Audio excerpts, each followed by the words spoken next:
You know, we've all been part of a team project, and sometimes it just clicks. It feels like magic, right?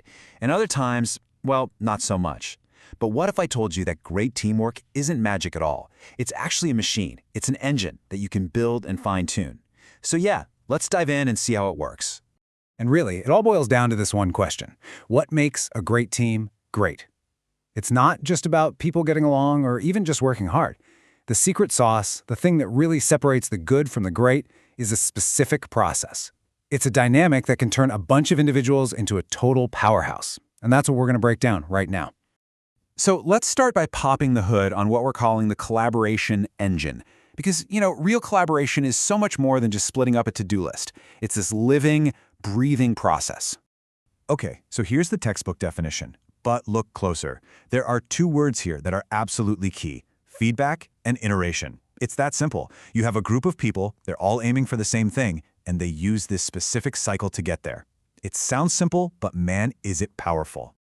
Just think of it like a simple two-stroke engine, The first stroke, one person makes something, a draft, a prototype, whatever. That's the iteration. Then comes the second stroke. The rest of the team looks at it and gives critical feedback. And that cycle just repeats over and over. And with every single revolution of that engine, the work gets stronger, smarter, and just plain better. And this is the whole point. This is why we even bother with all the meetings and emails and back and forth. The entire reason for collaboration is to create something that no single person, no matter how brilliant they are, could ever have come up with on their own. It's about amplifying what we can do as individuals. So if we're going to talk about our engine, we have to talk about the fuel. And the fuel for this whole thing is constructive criticism, being able to give really clear, helpful feedback, and, just as important, being able to hear it and not get defensive. That is the #1 skill. It's what makes this entire engine run. Okay, so we've got our engine fired up and running smoothly. But how do we actually know if we're successful? How do you know if you've won? Well, it turns out it's not just about finishing the project. There are actually 3 totally distinct ways to measure success. Let's get into them. All right, first up, the obvious one. Did you actually get the job done? A successful outcome means you hit the target you're aiming for. And look, in the real world, that almost always means doing it on time and on budget. That's table stakes. Now, this is where it gets really interesting. This is criterion number 2. A truly great collaboration doesn't just produce a one-off result. It makes the team itself better. Did you learn something new from each other? Did you figure out a smarter way to work together next time? The team should literally end the project more capable than when they started.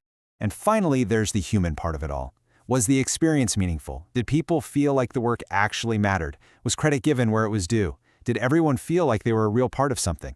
See, here's the thing. Most teams only focus on that first one. They hit the deadline, but they burn everyone out in the process. A truly successful collaboration, it nails all 3. It delivers, it makes the team stronger, and it makes the whole journey worthwhile. All right, so now we know what collaboration is, and we know how to measure it. But why do we even do it? What's the point? In a business setting, there are really 4 fundamental goals for collaboration. And here they are. It's about becoming informed, making decisions, solving problems, and managing projects. Just think about it. Pretty much any team project you've ever been a part of probably fits into at least one of these 4 buckets. They're the core reasons we get together to work. Let's zoom in on that making decisions one for a second, because not all decisions are the same. You've got your structured decisions. These are the routine day-to-day things with clear rules like, okay, which invoices do we pay? Then you have the unstructured ones. These are the big, messy, strategic questions where there's no easy answer, like should we buy this other company? And this chart, wow, it just lays it out so perfectly.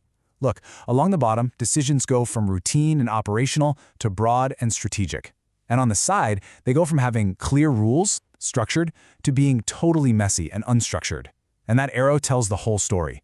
The bigger, messier, and more strategic a decision is, the more you desperately need that collaboration engine we talked about. You just can't solve those big, hairy problems alone. Okay, now for the super practical stuff. We've covered the what and the why, so now let's get into the how. What are the actual tools we're using to power this engine in today's workplace?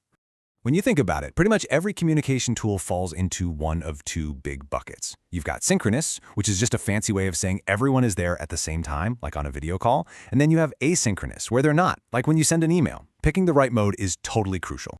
And this matrix makes it all so clear. You just have to ask two simple questions. Are we in the same physical place, or are we in different places? And are we meeting at the same time or not? So, for example, if you're all over the world but you need to meet in real time, well, you're going to want things like video conferencing. But if you're in different time zones and real time doesn't matter, then something like email is a much better fit. The right tool totally depends on your situation. Of course, collaboration isn't just about talking. It's about the stuff you're making together. This table gives some examples, but the main takeaway here is having one central, easy-to-access place, usually in the cloud, where everyone can find the latest version of everything. No more final v2, final.docs. And finally, let's talk about managing the actual work, the tasks themselves. The rules here are so simple, but they are absolutely non-negotiable. 1. Write tasks down and be specific. 2. Make sure exactly one person is responsible. 3.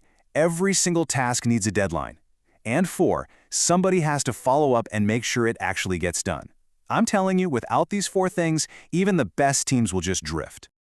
So, when you pull it all together, you can really see that great teamwork is not some lucky accident. Not at all. It's a system, a deliberate system built on that powerful engine of feedback and iteration, measured by clear goals for success and powered by using the right digital tools for the job.